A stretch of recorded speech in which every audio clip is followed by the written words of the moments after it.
Home অ্যাপ্লায়েন্সে অন্যতম শীর্ষ ব্র্যান্ড হায়ারের বিশেষ ক্যারাভান অ্যাক্টিভেশন ক্যাম্পেইন শুরু হয়েছে। ৩০ দিন ব্যাপী কার্যক্রমটি চলবে ৬ জুন পর্যন্ত। ঢাকা, চট্টগ্রাম, কুমিল্লা, বগুড়া, রাজশাহী, খুলনা, রংপুর, নওগাঁ, বরিশাল, সিলেট সহ দেশের গুরুত্বপূর্ণ শহরগুলোতে এই কার্যক্রম পরিচালিত হচ্ছে।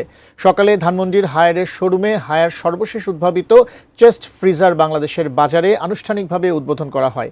অনুষ্ঠানে উপস্থিত ছিলেন হায়ার বাংলাদেশের ডিএমডি ওয়াং সিয়াংজিং, নিউ ওয়াসিয়া, head of product China refrigerator and chest freezer, বাউইয়ান Zhang, head of channel sales China, Ashraful Alam, head of sales and marketing, Malay Saha, head of sales out, K M Hossain Jamal, head of retail সহ আরও ঊর্ধ্বতন কর্মকর্তারা। কর্তৃপক্ষ জানায়, আধুনিক প্রযুক্তি ও বৈশিষ্ট্যে সমৃদ্ধ এই নতুন চেস্ট ফ্রিজারটি খাবার সংরক্ষণে নিশ্চিত করবে সর্বোচ্চ সুবিধা ও নিরাপত্তা।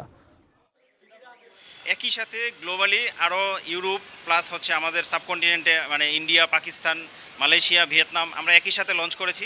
বাংলাদেশ যতগুলো গ্লোবাল ব্র্যান্ড আছে তার থেকে ডেফিনেটলি হায়ারের প্রোডাক্টের প্রাইস অনেক কম্পিটিটিভ, কারণ বাংলাদেশের মানুষের কথা চিন্তা করে আমরা অন্য গ্লোবাল ব্র্যান্ডের থেকে অ্যারাউন্ড 20 to 25% প্রাইস আমরা কম রেখেছি, যাতে কাস্টমাররা সহজভাবে এটা অ্যাফোর্ড করতে পারে।